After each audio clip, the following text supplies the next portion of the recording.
the latest Rivals Down South. I'm your host, SEC Mike Bratton. He is Chris Marler from Saturday Down South. Chris, how's it going, brother? It's good, man. It's good. It's kind of a bummer of a weekend. We only have one game. Right, but you know what we do got? And it's going to be SEC themed, no doubt, as it always should be, Chris. And that's the Heisman Trophy ceremony Saturday night. Jayden Daniels, the presumed favorite. Bo Nix from Oregon. He used to be Auburn. He was a lot better at Auburn, in my opinion. Michael Penix, Marvin Harrison Jr. Tell us why, Chris, it's going to be the SEC. They've won 4 of the last 8 Heismans. Why it's going to be 5 of the last 9 come Saturday night. So the thing is, I think that Bo Nix he was the leader like last week going into the final weekend, championship weekend, and he put up 300 yards of offense and 3 touchdowns. And not only is he now not the leader, it's in a landslide that Jayden Daniels is going to win. Jayden Daniels should have been the front runner, I think, for most of November and the year. I think he should win it. 50 total touchdowns, almost 5,000 yards. I mean, he's put up historic numbers that when you start looking back and not just like this season was with a lot of good quarterbacks, but like in SEC and college football history, this is an incredible, incredible year. And I think he's very, very deserving. Right, and ever since LSU lost to your beloved Crimson Tide, we don't have to rehash that and the chicanery of knocking out the best player and why that was the win. But ever since that moment, LSU was eliminated from having a dream season. They were eliminated from potentially winning the West, and it was clear, Chris, that the emphasis in Baton Rouge was let's hype up Jayden Daniels, get him this Heisman. I mean, I think they're taking that as close to a championship ring as they can get. But what will that do for Brian Kelly and his LSU program? Year 1, won the division. Year 2, able to manufacture a Heisman Trophy winner here. Do you think that could help propel Brian Kelly and company moving forward in a new look SEC? Yeah, honestly, I think it's you have to kind of put all your chips in with what they did. I thought they did a phenomenal job with the marketing of it because, like the optics, you want the optics to look good when you end the season. And there were a lot of expectations for LSU to start the year before the season. Maybe unfair expectations after how much he overperformed in year 1. So you go into year 2, and you don't win the division, you don't win the conference, and obviously don't win the Natty. But getting a Heisman, and it would be their second Heisman in 5 years by 2 transfer quarterbacks, by the way. I think it's massive to say, like, look what we can do in developing quarterbacks in this day and age, not only in like getting you to the NFL, because he's now projected as a first-round pick, but the age of NIL and the transfer portal, you bring in like a guy that maybe not elite yet, and you can develop him into one. I think you have all the selling points now to do that if you're Brian Kelly. Yeah, without a doubt. And I'm not throwing Jayden Daniels into this conversation whatsoever, Chris, but you did a heck of a job here doing some research. I didn't know you knew how to read or anything, but you did some research. Really. You put out some an outstanding graphic here, the worst Heisman winners in the awards storied history. Can you run us through some of these guys that kind of stood out to you as the worst Heisman Trophy winners in all of college football history? Listen, it is mind-blowing when you look back at some of these winners. And I'll start at the top here. Paul Hornung, he's the quarterback for Notre Dame in 1956. Now, listen, this was 30 years before I was even alive, but it still bothers me because I'm irrational and petty. And Paul Hornung with 3 touchdowns and 13 interceptions as a quarterback for Notre Dame. And you're probably thinking like, oh, they must have been a really good team and it was the best player on the best team. No, they went 2-8. They went 2-8. Also, Mike, in the same year, Jim Brown finished 5th in the voting behind an offensive lineman. So no clue how that happened. But yeah, I think there's just kind of some fallacies with when you look through college football history with some of the stuff that we remember not being as shiny and great as we thought. Like Archie Griffin. Archie Griffin was the only player to win back-to-back Heisman trophies. And in his second year, he had 4 total touchdowns. And if that wasn't bad enough, fun fact about that, he had another running back on his own team who had 25. So the Heisman always shocks me with the voting, but that is beyond shocking. Well, for me, Chris, the worst is probably Mark Ingram in 2009. Yeah. He had no business winning it. They won the SEC championship, so let's give him the award. I mean, he beat out a guy by the name of Toby Gerhart. Chris, he deserves votes for the fact that he's overcome the name Toby to be an elite running back in college football. He had like 30 touchdowns this year. What's your thoughts on that one? Well, first off, listen, regardless of his name, I mean, white running backs killed it in the 70s and 80s and all the voting. He would have won it for like 8 straight years in the 30s. He also, I will say this, listen, as a Bama fan, when that happened, I was all about Ingram winning the Heisman. It's their first Heisman that in Alabama program history. But then you look at the numbers, and it's like he had less yards. And the touchdowns, by the way, Gerhardt had 28 touchdowns of the season, almost an exact same mirror as what Derrick Henry did in his Heisman season in 2015. I would say Gerhardt was very deserving and probably should have beat Mark Ingram. Yeah, and another SEC. I'm like you. These SEC guys, well, they deserve their due, except for Mark Ingram. Rex Grossman should have won it in 2001 over Eric Crouch. I mean, that was disastrous. I don't know how that happened. But who's the next Heisman winner from the SEC, Chris? Next year, there's going to be a lot of candidates.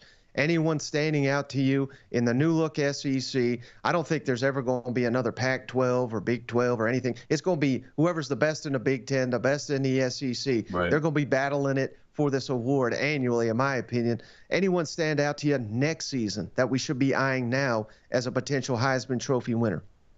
Well, does Joe Milton have any more eligibility? Is he going to come back for an 11th year, or is he finally gone? No, I would say the top three, right? There's going to be a lot of preseason Heisman hype in the SEC, especially when you add Texas and Oklahoma, and having them join the mix. But you got a couple of guys that are really good already that are coming back for another year. Jackson Dart, Jalen Milroe, Carson Beck. I think the top three right off like the bat would be Quinn Ewers at Texas, Carson Beck at Georgia, and the story he could write for himself next year, and then Jalen Milroe at Alabama in year two of that offense. Right. And obviously, it usually goes to a quarterback, so I get those. And those are excellent. Those are probably the first three names off my list as well. But we can't overlook Luther Burden at Mizzou. Mm-hmm. If they're able to do this 2 years in a row and make another dream-like season, maybe reach a 12-team playoff, I think you got to throw him into the mix. Yep. Of course, Brady Cook may steal some votes from him. Quinshawn Judkins at Ole Miss, if they're able to get another 10-win season in this new look SEC, we go into, I think he's a firm candidate. But again, he's another one. Jackson Dart may steal some votes from him. But I really like the Quinn Ewers. And I know you love Steve Sarkisian. He's the greatest offensive mind you've ever seen. You've told me this time and time again. Any concern that Ewers, after tearing up the Big 12, that maybe that adjustment coming into the SEC, I know he played Alabama, and he did a hell of a job in that game. But any concern that the week in, week out grind could kind of knock Ewers from elite status? Yeah, you hate to say it because you could kind of make the I don't say argument or case, but assumption that maybe he is a little bit injury prone because he's played 2 seasons in college and he's had 2 injuries. But I think the kid is really, really good. I mean, keep in mind, this is the highest rated quarterback in the history of recruiting ever. Like not Justin Fields, Trevor Lawrence, Vince Young, like Quinn Ewers, #1 overall. I think that Texas is going to be in a position where they're always going to have weapons around them. And Steve Sarkisian is the best offensive mind in college football. I'm going to keep telling you that until you pay attention and finally listen to me for once, Mike, because I've been saying it for about 5 or 6 years. I thought he would have a better year than he had this year. 27 touchdowns, and he missed like 3 games. I think he's a really, really special talent as he's finally understanding the offense. So coming into the SEC in year 1 for them, I think a lot of SEC fans assume Texas will be scared of the competition and they won't be as good. I think they got to a really good start in week 2, beating Alabama by 10, and I don't think they're going to be scared of anybody coming into the conference.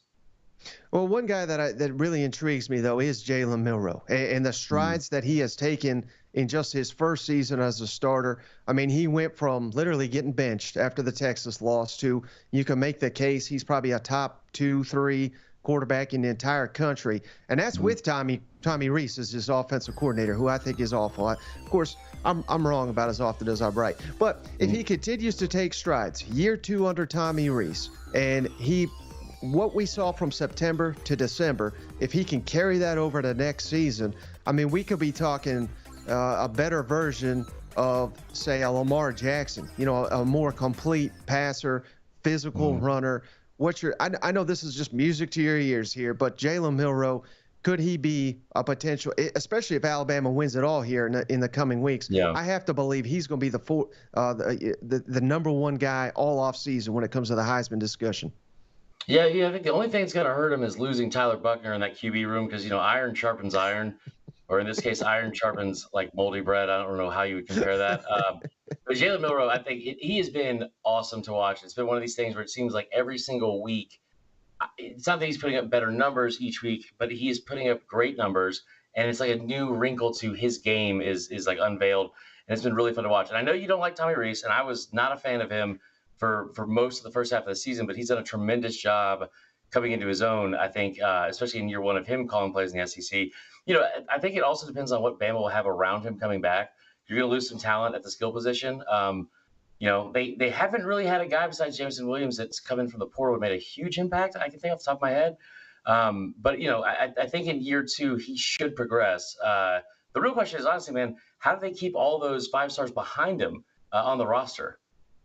Right. And I know you have anointed Tommy Rees as Nick Saban's successor, but I think you backed off that about 2 days later. But and what about Carson Beck? Because I think he's going to be an interesting case, Chris, where if he comes back, he's still not decided that, but I expect he will return for another season at Georgia. We've already seen the schedule leak. I don't think there's any chance that Georgia goes undefeated. Georgia and Carson Beck in particular may be a better player, but the record may not reflect it. How will that affect his Heisman odds? If Georgia goes 11-1 with this gauntlet, I think you could easily make the case that they're probably a better team than they were even this year. Yeah, I'll tell you what, though, anytime you can give motivation and a chip on the shoulder and get Kirby Smart hungry, especially for revenge. I mean, listen, Bama pulled off a really, really great game and game plan and executed very well against Georgia. But that 3-point loss ended everything. It ended the 3-year run. It ended into the 29-0 streak they had. I mean, like, that's got to leave a really bad taste in your mouth. I don't know who all comes back for Georgia. I know that Kirby's always going to recruit well. I know that they will go into the portal and spend anything they need to, just like they did last year at that position. My main question if I'm Carson is thinking, are you going to put people around me that I can consistently get the ball to and put me in a good position to have them be available? Because you had guys all over like that sideline that should have probably been on the field over Ladd McConkey and Brock Bowers because of the injuries. Make sure that he's still put in a good situation and a good position to win and lead that team next year. Right. All right, Chris, coming up on Rivals Down South, we're going to talk about some bowl games and the opting out. How is that affecting the intrigue, the interest in these games? And Dabo Swinney, is he the adult in the room? If so, we're in trouble here.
Coming up here on December 18th, the U.S. Army Bowl. You can watch it live, streaming on Stadium at 8 p.m. Eastern, 7 o'clock Central. Again, the U.S. Army Bowl, the future stars of college football and the NFL in the U.S. Army Bowl.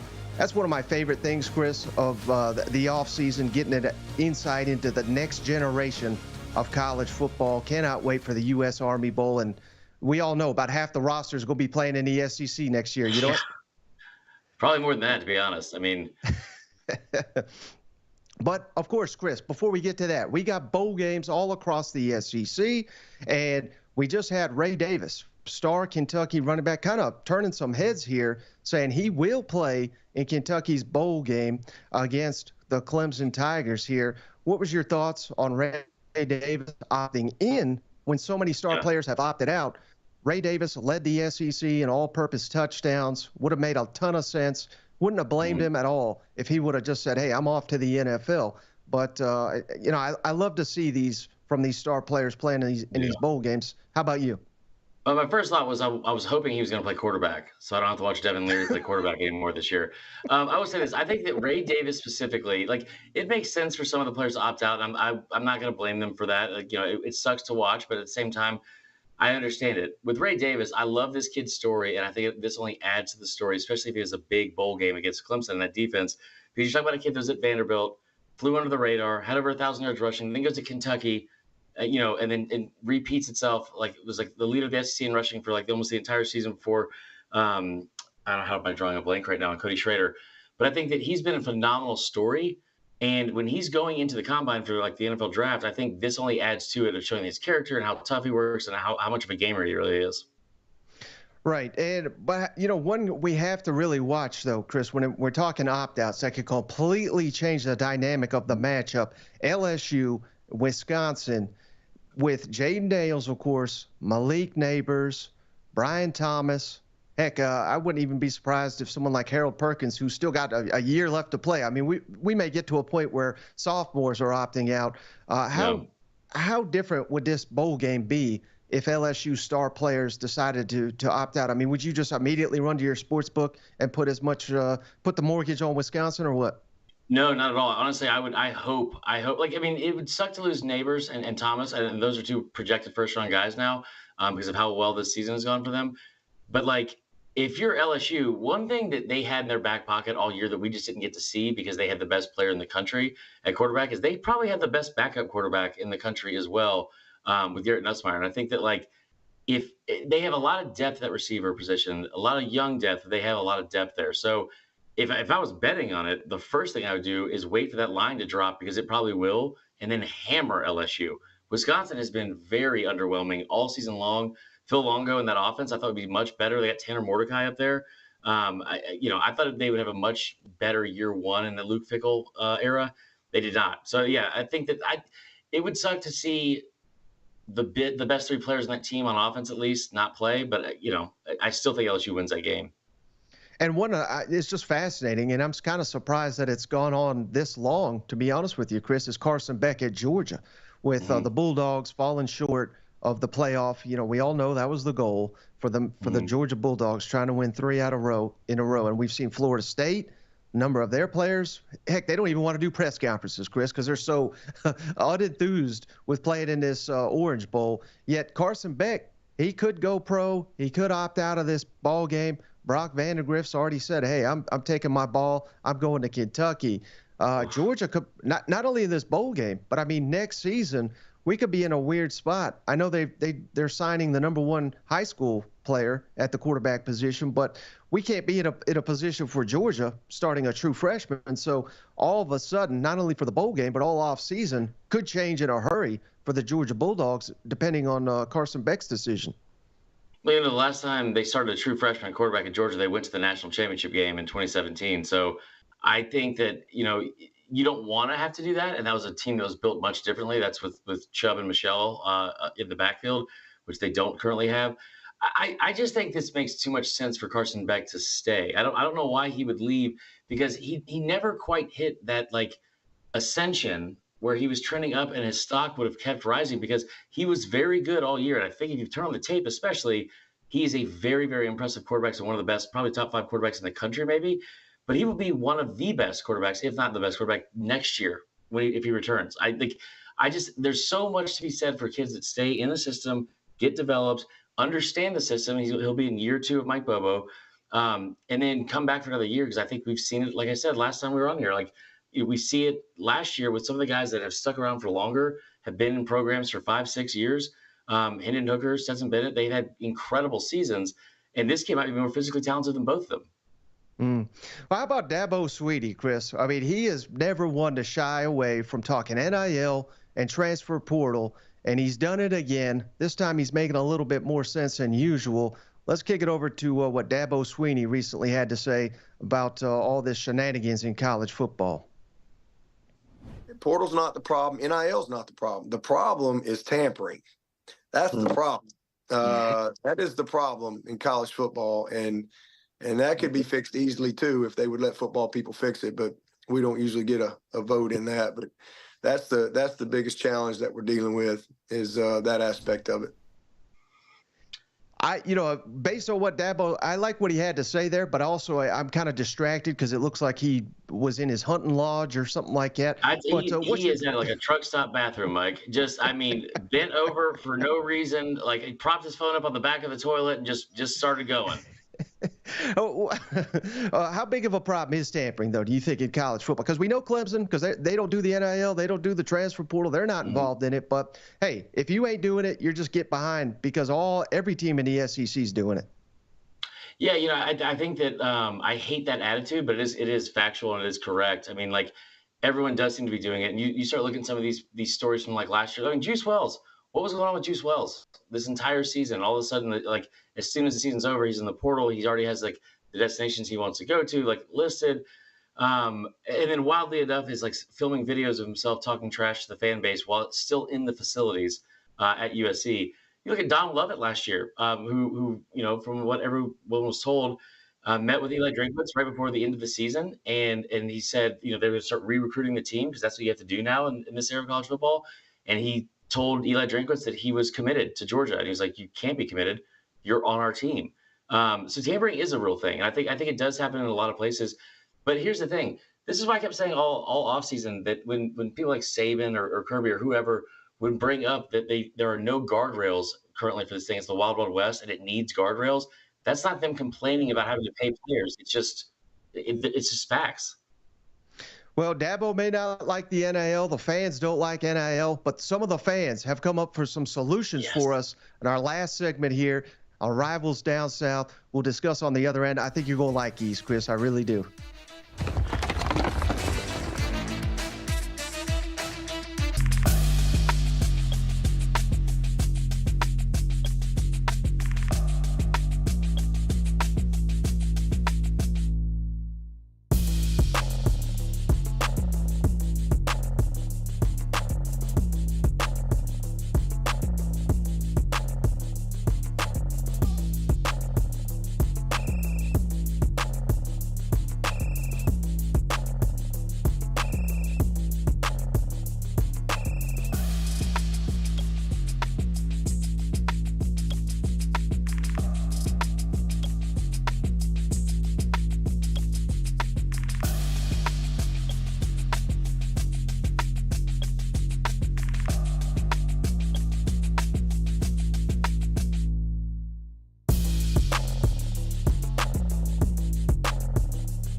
final segment here, Rivals Down South.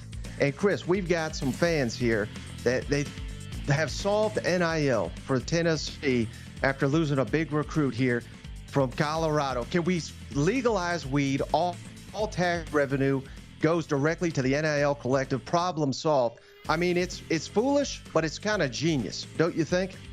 I'm honestly still stuck on the fact that a Tennessee fan on a message board spelled out "they're from" as one word. That next level. Yeah, I mean, like, I guess you could. I mean, listen, Coach Prime has been very innovative out there at Colorado. So maybe they're the guinea pigs. I think it's a great idea. How about this coach, Chris, that wants to use Venmo after a big play? They'll throw up the player's Venmo. You could throw money right into their account. There's nothing at all that could possibly go wrong with this, right? Yeah. Nobody would also be paying the defensive players for, I don't know, just busted coverage every once in a while because they're trying to hit a parlay or something like that. This would go off the rails very quickly, but I kind of would love to see it just at least once. Right, and then what about the offensive lineman? What about the coordinator? Can we get his Venmo up there? How about the cheerleaders giving their hearts out over here on the sidelines? I mean, I love the idea, but the execution would go poorly, no doubt. That's all we got on Rivals Down South. We'll catch you on the next one.